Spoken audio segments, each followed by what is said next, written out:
TDP MP JC Diwakar రెడ్డికి ఎదురుదెబ్బ తగిలింది. జేసీ ప్రధాన అనుచరుడు యూత్ కాంగ్రెస్ జిల్లా మాజీ అధ్యక్షుడు కోకటం విజయభాస్కర్ రెడ్డి తన సతీమణితో పాటు వైఎస్ఆర్సీపీలో చేరారు. ఆయన వెంట అనంతపురం నుంచి పెద్ద సంఖ్యలో కార్యకర్తలు కూడా తరలివచ్చారు.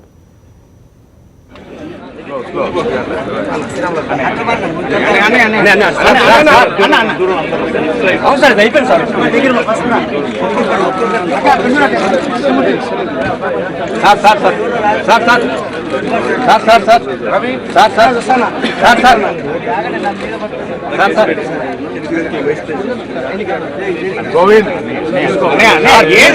ప్లీజ్ సార్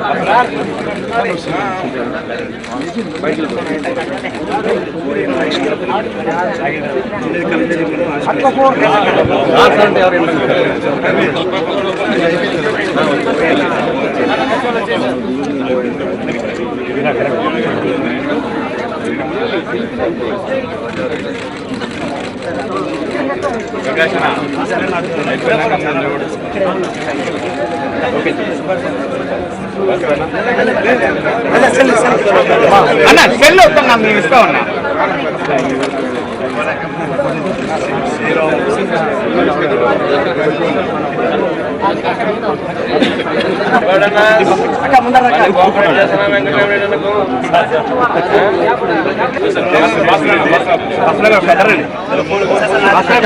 ఎట్లా వెళ్ళిపోండి సార్. పశ్చిమ గోదావరిలో జరుగుతున్న ప్రజా సంకల్ప యాత్రలో వైఎస్ జగన్తో కలిసి ప్రజలు అడుగు వేస్తూ ముందుకు సాగుతున్నారు. ఇక ఇవాల్టి పాదయాత్రకు సంబంధించి మరింత సమాచారం మా కరెస్పాండెంట్ వినాయక్ని అడిగి తెలుసుకుందాం. వినాయక్, చెప్పండి, ఇవాల్టి ప్రజా సంకల్ప యాత్రకు సంబంధించి మీ దగ్గర ఉన్న అప్డేట్స్ ఏంటి? వైఎస్ జగన్మోహన్ రెడ్డి ప్రజా సంకల్ప యాత్ర పశ్చిమ గోదావరి జిల్లాలోని గోపాలపురం నియోజకవర్గంలోని నల్లజర్ల శివారు ప్రాంతం నుంచి 166 రోజు ప్రారంభమైంది. ఈ రోజు గోపాలపురం నియోజకవర్గాన్ని ముగించుకుని ఆయన తాడేపల్లి నియోజకవర్గంలోకి ప్రవేశించబోతున్నారు. ఆ తర్వాత ఇక్కడ గోపాలపురం నియోజకవర్గం ప్రకాశపాలెం చేరుకుంటారు. అక్కడి నుంచి ఆయన వైఎస్ఆర్ హార్టికల్చర్ యూనివర్సిటీలోకి ప్రాంతానికి ఎంటర్ అవడం ద్వారా తాడేపల్లి నియోజకవర్గంలోకి ప్రవేశించబోతున్నారు. అక్కడి నుంచి చిలకచెర్ల క్రాస్ మీదుగా వెంకటరామనగూడెం వరకు కూడా ఆయన పాదయాత్ర కొనసాగబోతుంది. మొత్తంగా వైఎస్ జగన్మోహన్ రెడ్డి ప్రజా సంకల్ప యాత్రకు పశ్చిమ గోదావరి జిల్లాలో పెద్ద ఎత్తున ప్రజల నుంచి కూడా స్పందన లభిస్తుందని చెప్పుకోవాలి. ఇప్పటి వరకు ఆయన ఏలూరు నియోజకవర్గం, అదేవిధంగా దెందులూరు నియోజకవర్గం, గోపాలపురం నియోజకవర్గం, ఈ 3 నియోజకవర్గాలను కూడా ఆయన పాదయాత్ర కొనసాగింది గత వారం రోజులుగా. ఈ నేపథ్యంలోనే 13వ తేదీ నాడు పశ్చిమ గోదావరి జిల్లాలోకి ప్రవేశించిన వైఎస్ జగన్మోహన్ రెడ్డి ప్రజా సంకల్ప యాత్రకు మొదటి రోజు నుంచి కూడా అశేష జనవాహిని వెంట తరలి వస్తూ ఆయనతో పాటు అడుగులు వేస్తూ 2000 కిలోమీటర్ల మైలురాయిని ఏలూరు వద్ద పూర్తి చేసుకోవడం జరిగింది. ఆ తర్వాత దెందులూరు నియోజకవర్గంలోను, గోపాలపురం నియోజకవర్గంలోను కూడా అదే విధమైన స్పందన వైఎస్ జగన్మోహన్ రెడ్డి పాదయాత్రకు లభించిందని చెప్పుకోవాలి.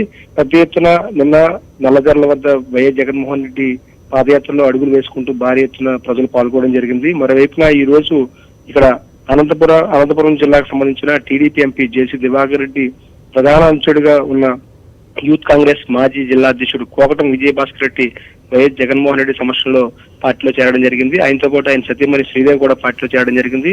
ప్రస్తుతం శ్రీదేవి అక్కడ అనంతపురం కార్పొరేటర్ గా పనిచేస్తున్నారు. వీరిద్దరూ చేరికతోటి అనంతపురం జిల్లాలో జేసీ దివాకర్ రెడ్డికి ప్రధానంగా ఎదురుదెబ్బ తగిలిందని చెప్పుకోవాలి. మరోవైపున పెద్ద ఎత్తున ఇక్కడ చేరికల ద్వారా అటు కాంగ్రెస్ నుంచి ఇటు తెలుగుదేశం పార్టీ నుంచి కూడా పెద్ద ఎత్తున చేరికలు వస్తున్నాయి.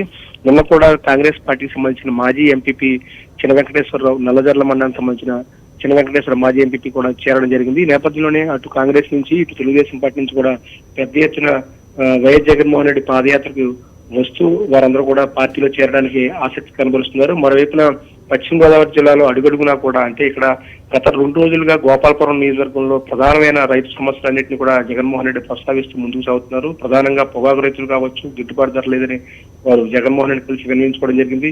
మరోవైపున పామాయిల్ రైతులు కూడా గిట్టుబాటు ధర లభించట్లేదు. పక్కనే ఉన్న తెలంగాణ ప్రాంతానికి అదేవిధంగా ఆంధ్ర రాష్ట్రానికి మధ్యలో కేవలం 14 కిలోమీటర్ల దూరం మాత్రమే ఉంది. కానీ మాకు రైతాంగానికి తెలంగాణ ప్రాంతంతో పోలిస్తే 1000 రూపాయల వరకు మాకు గిట్టుబాటు ధర తేడా కనిపిస్తుందని చెప్పి వారందరూ కూడా వైఎస్ జగన్మోహన్ రెడ్డి దృష్టికి తీసుకెళ్లడం జరిగింది. అదేవిధంగా పొగాకు బేరం ధర ప్రస్తుతం యావరేజ్ గా మొన్నటి వరకు 155 రూపాయలు 153 రూపాయలు ఉండేది. ప్రస్తుతం 143 రూపాయలు పడిపోయింది. అంటే కిలోకి 10 రూపాయలు వ్యత్యాసం కనిపిస్తుంది. ఈ నేపథ్యంలోనే మేము తీవ్రంగా నష్టపోతున్నాము, కేంద్ర రాష్ట్ర ప్రభుత్వాలు మమ్మల్ని పట్టించుకోవట్లేదంటూ కూడా ఇటు పొగాకు రైతులు కూడా వైఎస్ జగన్మోహన్ రెడ్డి కలిసి విన్నవించుకోవడం జరిగింది. మరోవైపున ఇక్కడ మొక్కజొన్న కూడా ఈ ప్రాంతంలో అధికంగా పడుతుంది. ఈ నేపథ్యంలో మొక్కజొన్నకి గిట్టుబాటు ధర దాదాపుగా 400 పైగా ఉన్నప్పటికీ కూడా కేవలం అంటే 200 రూపాయలు అదనంగా ఇస్తామని చెప్పినప్పటికి కూడా క్వింటాల్కు 200 రూపాయలు అదనంగా మాకు లభించట్లేదు. అదేవిధంగా ప్రతి క్వింటాల్కు కూడా మేము పూర్తిగా 200 నుంచి 300 రూపాయలు నష్టపోతున్నామంటూ కూడా వైఎస్ జగన్మోహన్ రెడ్డి దృష్టికి వారందరూ తీసుకురావడం జరిగింది. మొత్తంగా గోపాలపురం నియోజకవర్గంలో దాదాపుగా పొగాకు రైతులు, అదేవిధంగా పామాయిల్ రైతులు, అదేవిధంగా మొక్కజొన్న రైతులు అత్యధికంగా ఉన్నారు. వీరందరూ కూడా తీవ్ర సమస్యలతోటి మాకు గిట్టుబాటు ధర లభించక మేము తీవ్రంగా నష్టపోతున్నాము.